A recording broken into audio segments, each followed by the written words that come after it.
Hello, salamu alaikum. Karibuni jamaa. Karibuni wale wa Manchester, wale wa Arsenal pia. Siku ndio imekaribia, ni kesho. Tunajua mbivu na mbichi. Tukipiga Man U record. Siku hizi tunajua sisi ni mahistory, record. Tukipiga Man U first English side kupiga Man U 5 times consecutively. So ndakuwa nikiangalia hiyo. Mbaya sana. Kwa sababu hapo before Man U walikuwa wametuzoea. Ni time yetu sasa. Si tuwazoea. Gati yangu inanionyesha tutapiga Man U vibaya sana. Wanaweza kula hata 4 ama 5. That is according to my gut. Apart from hiyo, tutakuwa tunaangalia progress ya Ethan Waneri kwa sababu akipata goal kwa hiyo game anafikia rekodi ya kina Wayne Rooney ya kukuwa na 10 goals before kuturn 18. So there is that. Sawa? Haya. Moving on. Hii wiki might be a very good week for Arsenal. Hii coming week might be a very good week for Arsenal. Upande ya maheta. Kwa sababu hii wiki tunaweza kuwa na potential chance ya kupiga Manchester United,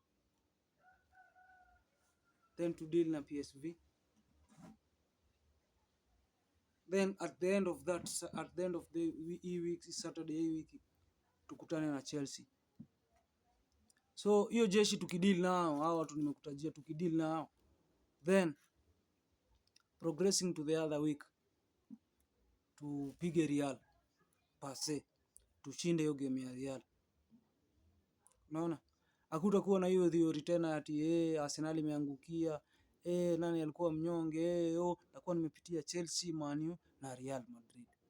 So kama Man U walikuwa wanyonge, sijui Chelsea watasemaje. Kama Chelsea walikuwa wanyonge, sijui Real watasemaje. So hiyo ndo kenye observation ya hii wiki mimi napiga manze. Na yenyewe sababu mimi najua most I see mtu. Kuna watu wanasema sijui can never happen, will never happen, but that is not how football works. Sometimes football humbles people. Sometimes football in favor the underdogs. Apart from all that, I'm the first English team to win Bernabeu. So rekodi yangu na Real ya Champions League ni mimi nashikilia tu, sababu niliacha nimepiga Real the last time. So majamaa, that was it. Subscribe, comment, like.